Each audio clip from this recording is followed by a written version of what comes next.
War. War never changes. Some kind of war junkie? Gentlemen, you can't fight in here. This is the war room. Welcome to the War 102 podcast, where we explore the doctrine, theory, philosophy, and history of warfare. I'm your guide, Paul Darling, and I want to share what I learned in nearly 30 years in uniform. So let's get to learning about the most influential activity in human history, war. Welcome to episode 70, the Battle of Hastings.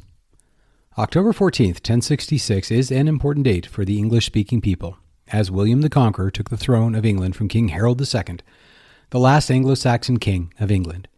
And while called justifiably the Norman Conquest, the Normans of the day were a far cry from the French outpost we think of now. In fact, William was himself a descendant of Rollo, the Viking who was granted the land we now call Normandy, in return for his conversion to Christianity and a promise to stop stealing everything he could get his bloodied hands on throughout France. As for King Harold, he was undoubtedly part of the Anglo-Saxon bloodline, but through various intrigues between the Danish Vikings, from whom his father gained power, and his imprisonment in France, was far from the clear successor. Harold gained fighting experience, ironically, fighting for William in France, who knighted Harold, granting him arms. The Normans claimed that Harold swore allegiance to William, and swore to support his claim to the English throne. Edward the Confessor, who preceded Harold on the throne, died with neither a male heir nor clear guidance for succession, though some claim he pointed at Harold in his dying moments. The Witan, or Council of Anglo-Saxon nobles, met and selected Harold as the next king, but this would not go unchallenged. Harold was not a man to be taken lightly. For 20 years he had fought both for his family lands and in support of alliances on the continent. Large of stature and clear of mind in battle, he was formidable. Upon taking the throne, he was first challenged by Harold Sigerson from Norway, who invaded, supporting Harold's brother Tostig for the throne, landing on the northern coast of England. Harold, who was prepared for an invasion by William that failed to materialize, rushed north and defeated his brother and his Norwegian allies at the Battle of Stamford Bridge. And by rushed, I mean hauled ass, traveling from London to York in reportedly only 4 days, a distance just short of 200 miles. The exhaustion of his troops was more than compensated for by the element of surprise. According to legend, and much of everything known of this battle is legend, Harold himself rode up, all by himself, offering his brother an earldom in exchange for abandoning his Norwegian allies. Tostig and Sigerson refused to believe that Harold had any force of note and refused, believing their success in battle inevitable. The size of Harold's force shocked them, and, again, according to legend, a lone Viking delayed the Anglo-Saxon advance along the eponymous bridge and gave time for the Vikings to align themselves in defensive positions. He reportedly killed 40 before falling to a spear thrust from under the planks of the bridge. The battle reportedly raged for hours, a claim I find difficult to believe from a pure exhaustion viewpoint. But with both Tostig and Harold Sigerson slain in battle, the remaining Vikings broke and fled, and of the 300 ships which reportedly carried the invading army, a scant 27 was needed to return the survivors back to Norway. But this victory was a short-lived success. William, apparently coordinating with the Norwegians, had set sail for England at roughly the same time as their landing at York. One might think William had planned to divide the island for now and later expel his Viking cousins. And foul weather forced him to return to port, but only 3 days after Harold's victory, William landed with thousands of troops in the south of England. Harold was forced, yet again, to force march his army south to meet this new threat. To those who have never marched long distances under heavy load, it is hard to properly describe the challenge to the foot soldiers themselves, as well as the men forced to lead them. The mere fact that Harold was able to reverse the length of England, lead troops into battle, and in the first case successfully, and then repeat that march with little loss due to desertion or injury, is a testament to his capability as a combat leader. Returning to Mahon, Harold had assembled a significant navy as soon as he assumed the throne. He knew William would attempt to cross and take his crown away, and he stood ready with his army and navy in Sussex for much of the winter and spring. But with the approaching summer, his militia was released and his navy, long afloat, ordered to inland ports for repair. William wisely waited until the navy was being repaired and the hastily regrouped army was busy to the north. And as Mahon wrote, sea power is not found in ships alone, but in the facilities to support them. Harold had failed to rotate his navy, keeping a portion at sea while others were repaired. Perhaps he felt that he needed the mass of the entire fleet to counter William's. Regardless, the fleet was unavailable when Harold most desperately needed it. With both army and navy incapable of challenging William, he was able to make a successful unchallenged landing and quickly landed his approximately 10,000 troops, constructing a simple wooden fort and began raiding the countryside, demanding Harold come counter him. William's army was a mix, primarily infantry, but with significant cavalry, perhaps 20%, and his infantry mixed with pikemen and archers. Harold was almost infantry pure, with horses reserved for nobility and those for movement only, not for fighting. Accordingly, after a brief rest in London, Harold set up a defensive position near William's wooden castle, daring the audacious Viking to attack. While strategically cautious and patient, in battle William proved decisive and daring, a trait his former lieutenant, Harold, was well aware of. Harold's forces deployed in a small, dense formation at the top of a steep slope, with their flanks protected by woods and marshy ground in front of them. The line may have extended far enough to be anchored on a nearby stream. The English formed a shield wall, with the front ranks holding their shields close together, or even overlapping to protect from attack. The actual location is somewhat unknown, but more is known about the Norman deployment. William appeared to have arranged his forces in 3 groups or battles, which roughly corresponded to their ethnic origins. The left were the Bretons, this division led by Alan the Red. The center was held by the Normans under direct command of William, and the final division on the right consisted of Frenchmen, along with some men from Picardy, Boulogne, and Flanders. The front lines were made up of archers, with a line of foot soldiers armed with spears behind.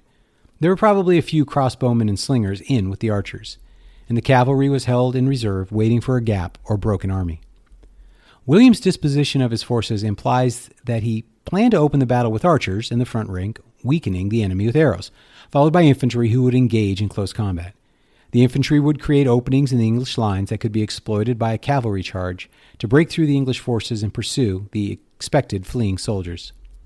And the battles opened with the Norman archers shooting uphill at the English shield wall, to little effect. The uphill angle meant that the arrows either bounced off the shields of the English or overshot their targets and flew behind the massed English. The lack of English archers hampered the Norman archers, as there were few English arrows to be gathered up and reused. After the attack from the archers, William sent the spearmen forward to attack the English. They were met with a barrage of spears, axes, and stones. The infantry was unable to force openings in the shield wall, and the cavalry advanced in support. The cavalry also failed to make headway, and a general retreat began, blamed on the Breton division on William's left. A rumor started that William had been killed, which added to the confusion. The English forces began to pursue the fleeing invaders, but William rode through his forces, showing his face and yelling that, yes, he was still alive. He then led a counterattack against the pursuing English forces, and some of the English rallied before being overwhelmed. It is not known whether the English pursuit was ordered by Harold or if it was spontaneous. In the 12th century, a chronicler relates that Harold ordered his men to stay in their formations, but no one else really backs this up, and it's 100 years after the battle, so we really don't know. A lull occurred early in the afternoon, and a break for rest and food would probably have been needed. William may also have needed time to implement a new strategy, which may have been inspired by the English pursuit and subsequent rout by the Normans. If the Normans could send their cavalry against the shield wall and then draw the English into more pursuits, breaks in the English line might form. William of Poitiers says this tactic was used twice.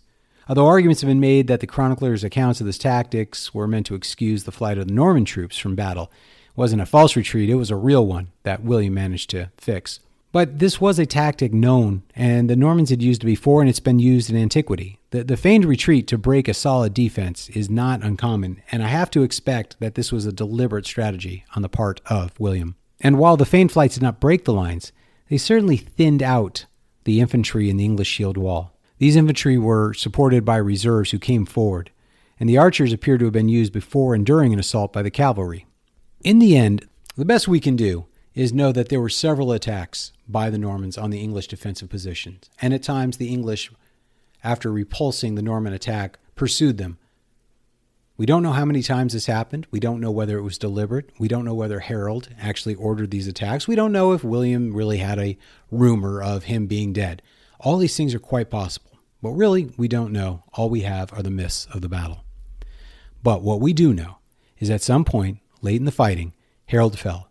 Whether to a spear or, more famously, to an arrow through his eye is again unknown. Regardless, Harold's death caused the disintegration of his army who, exhausted through fighting and now leaderless, saw no reason to stand and fight. For whom were they dying to defend? Harold's immediate family, notably 2 brothers, fought with him, and various nobles rallied around the body and fought to the end. William's cavalry pursued the broken infantry.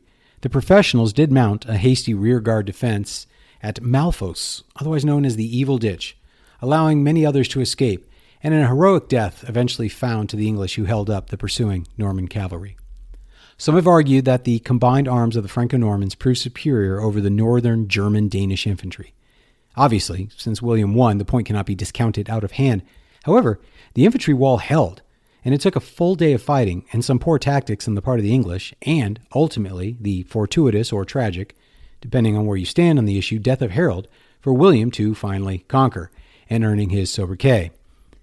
Both armies were led by highly capable generals. They were both tactically and strategically strong, as well as personally brave. Had Harold survived, his lines would have probably held. The invading forces would have been incapable of regenerating their strength, whereas Harold's forces would have continued gathering additional levies of militia. The encroaching winter would have severely challenged William's army's ability to sustain itself on the isolated beachhead in Sussex. Of course, William might have tried a flanking attack, falling on the rear of Harold, but so few horse, perhaps 2,000 to 3,000, isolated and without infantry support, I think would have had little chance of success against the disciplined and well-placed infantry of the Anglo-Saxon forces. The Norman conquest of England laid the foundation of the claims and counterclaims to French territories, leading to the 100-Year War and the countless strife between English and French, ultimately culminating nearly 800 years later in the Napoleonic campaigns. The battle could have gone either way, in my opinion. Clausewitz's nefarious leg of this trinity, chance, deciding the battle.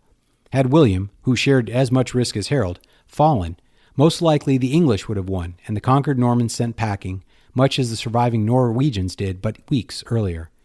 What would a uniformly Anglo-Saxon Britain be like? We'll never know. One final point. We talked about how Harold had a navy to counter William's crossing, but had to put back into port for repairs. And I think this highlights another key aspect of Mahan that must be remembered. It's really hard to defend as a naval force. The advantage is to the attacker. William had only to put to sea for those brief moments required for him to cross the English Channel and to land his forces. Whereas to counter this at sea, Harold had to keep a significant fleet constantly afloat and ultimately lost that fleet because of the required maintenance. So keep that in mind when you're thinking about defense from a naval maritime perspective. The advantage, again, is always to him who can be offensive. A far better tactic for Harold would have been to attack William's fleet in port if they successfully could. But that brings up another point, that you have to attack a fort. And there's an old saying in naval circles that a ship's a fool to fight a fort. In the end, it's really tough to defend against a naval crossing, and the investment in the Navy may have been better used to just invest in more forces that could have been mobile and wait until William's landing and then attack his forces before they were able to consolidate and establish defenses. It's the naval part of the battle which is really neglected, and I think is the key strategic lesson to be learned from this particular fight. Thanks for listening today. If you want to help the show, please share today's episode on any social media sites you can. Check out the War 102 Buzzsprout website for more information and to send me a message. And, of course, my thanks to the subscribers who help keep the show going. Hope you all join me next week. See you soon.